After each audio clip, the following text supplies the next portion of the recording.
নমস্কার, কেমন আছেন সবাই? আশা করি সবাই খুব ভালো আছেন, সুস্থ আছেন। আমি চলে এসেছি আজকেও আর একটা রেসিপি এবং ব্লগ সহকারে। তো দেখুন, এটা নিশ্চয়ই চিনতে পাচ্ছেন। আর যারা চিনতে পাচ্ছেন না তাদেরকে বলি, এটা হচ্ছে কচু লতি। মানে কচু শাক যেটা আমরা খেয়ে থাকি তার মানে গোড়ায় সম্ভবত এগুলো হয়। আমিও নিজেও জানি না, তারপরেও আবার ব্যাখ্যা দিচ্ছি, ভাবুন একটু অবস্থা। তো যাই হোক, তো আমার বাড়ির সাইডে মানে এই কচু বাগান পুরো মানে দারুণ কচু শাকে ভর্তি আছে। তোর বাবাইকে বললাম, তাই তুলে নিয়ে এসেছে। তো এই যে পরিষ্কার করে কেটে কুটে নিয়েছি। চলুন এবার এটাকে সিদ্ধ তো করতে হবে, তাই না? তো এটাকে সেদ্ধ করে নিই। আর প্রথমত এই যে দেখতে পাচ্ছেন যে গায়ে কিছুটা কালো কালো অংশ আছে, এগুলো ধুয়ে পরিষ্কার করে নেব। তো ধুয়ে পরিষ্কার করে রেখেছি।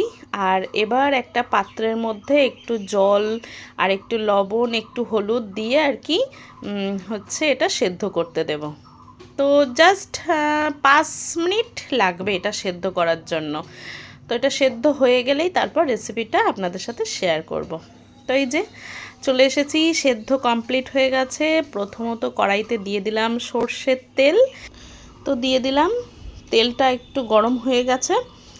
আর এবার দিয়ে দেব লবণ, একটু হলুদ, তারপরে দিয়ে দেব কালো জিরে, তারপর হচ্ছে টমেটো পেস্ট, আর দিয়ে দিলাম আদা বাটা। তো এইটা একদমই হচ্ছে যে নিরামিষ একটা মানে রেসিপি হবে। তো অ্যাকচুয়াল আমরা কিন্তু কচুরলতিটা হচ্ছে চিংড়ি মাছ দিয়েই খেয়ে থাকি, বাট আজকে আমাদের মানে নিরামিষ করেই আর কি রেসিপিটা করছি।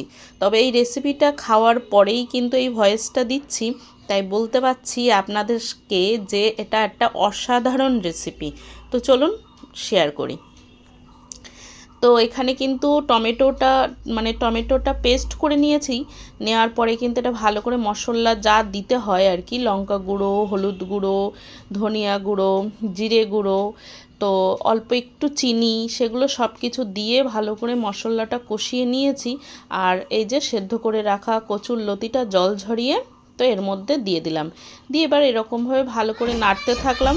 তো কচুরলতি, কচু এগুলো তো হচ্ছে গাল চুলকানোর একটু রিস্ক থেকেই যায়। তো এই জন্যেই আর কি আমি তেঁতুলের টক আমি এর সাথে অ্যাড করেছিলাম। তবে হ্যাঁ, গাল চুলকায়নি। আমাদের বাড়ির পেছনের যে কচু শাকটা আছে না, একদমই গাল চুলকায় না। তবু আমি টকটা দেওয়াতে না অনেক সুন্দর একটা রেসিপি হয়েছিল। আর বেশ টক টক একটা ব্যাপার ছিল, টক ঝাল মিষ্টি একটা দারুণ রেসিপি। তো আজকে দুপুরে এটাই ছিল আমাদের কচুরলতি আর পনির। এটাই ছিল আজকে নিরামিষ রেসিপি।